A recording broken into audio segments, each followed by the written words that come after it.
Welcome to the best small business podcast, where we deliver powerful insights, breakthrough ideas, and simple solutions to make your business unbelievably successful. I'm Rich G. And I'm BJ Flagg, and this is episode 178, Forward Leadership. No, it's your problem. Fix it. Yes. I love that title. I know. Yeah, delegation, so many managers feel that they have to solve all the problems for all of their people.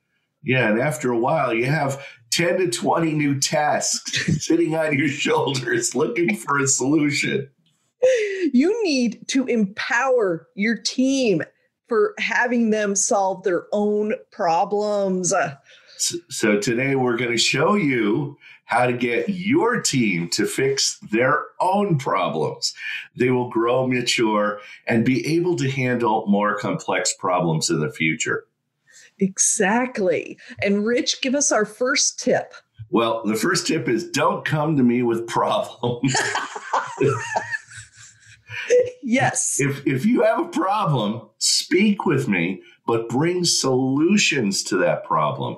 Don't just dump them on my desk and take care of, and then you take off. Yeah.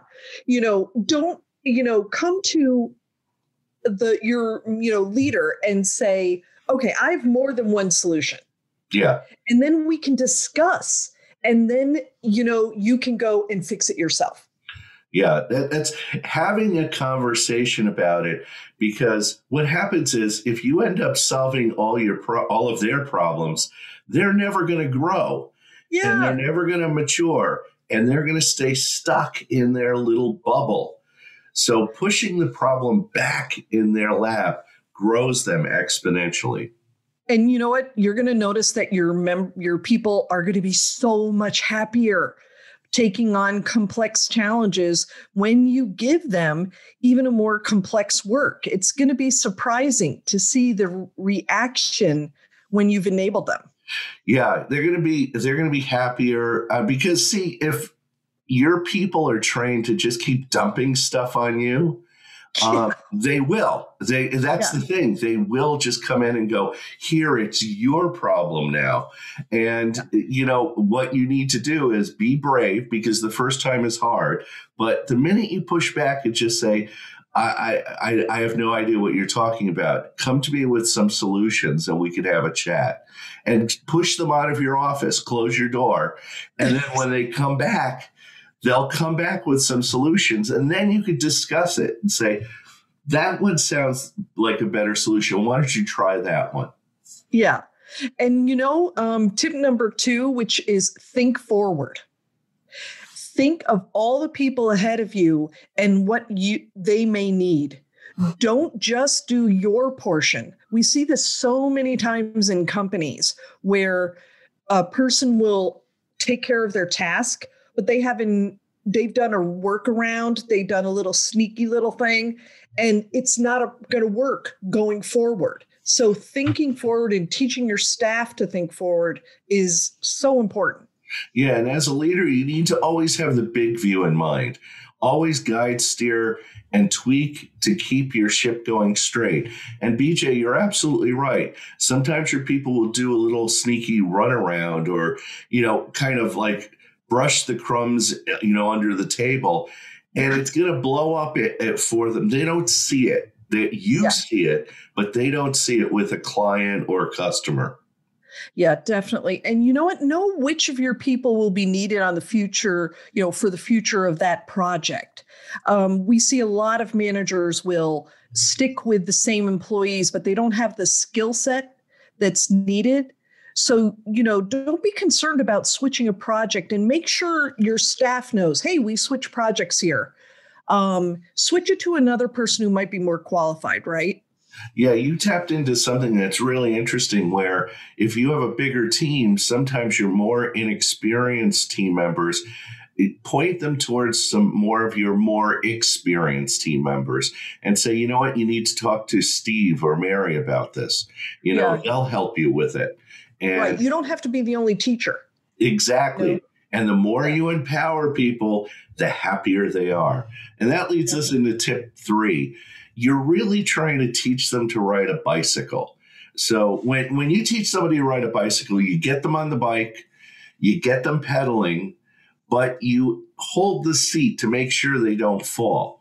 So have them solve the problem themselves, but be there to ensure that they don't fail. Yeah.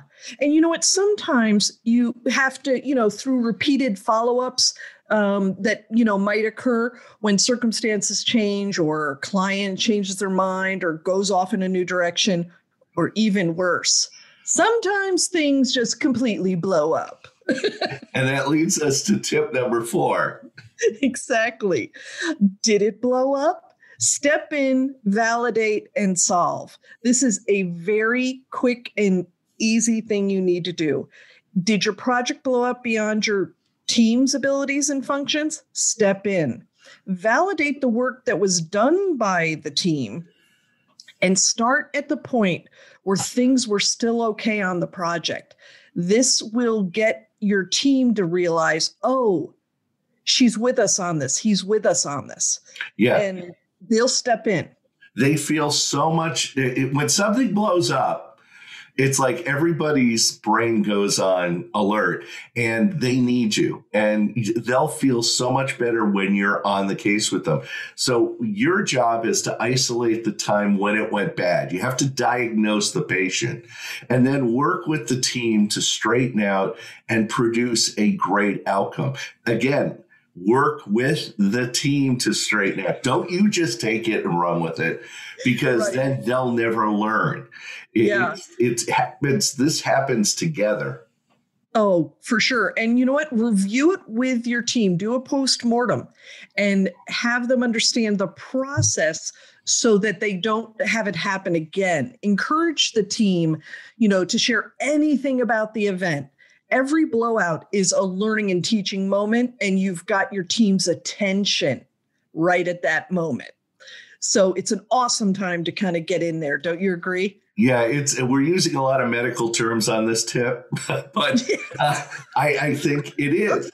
This you've got something blew up, and you have to take it apart, take a look at it, and work with the team so it doesn't happen again. Make sure they understand you killed the patient. Don't do this again. You need to do this. So enough of the medical terms. We'll go right to the resource. Good idea. I'm so excited. I wish there was a drum roll. I'm so excited. This is one of my favorite resources. It's the Harvard Business Review article called Who's Got the Monkey?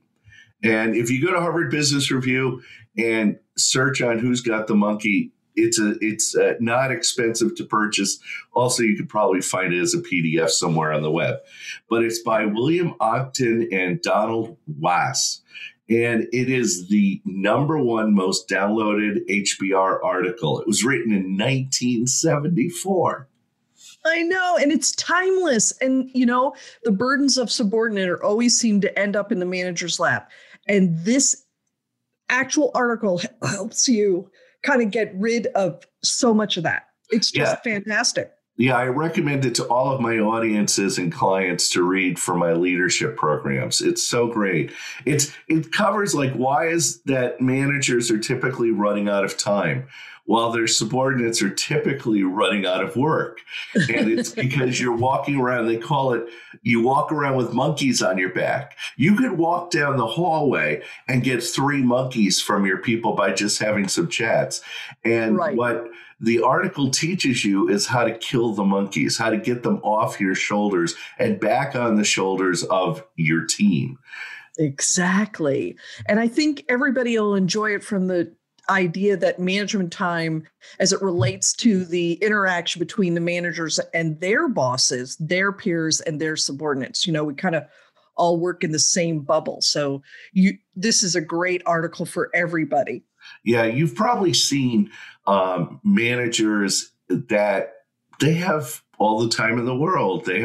They're good monkey killers. And it's funny, when I recommend this article to companies that I work with, 2, 3, 4 months later, I'll get a call and they go, you know, that article you recommended, everybody's talking about monkeys. Don't you give me that monkey. Here's your monkey back. And everybody's talking that language. So it's a wonderful article. Check it out. Definitely. So, and that's it for today. Thank you to our producer and editor, Rich Scalzo, the man who makes everything happen, bringing you the best small business podcast every Tuesday. Have an unbelievable week. Catch you later.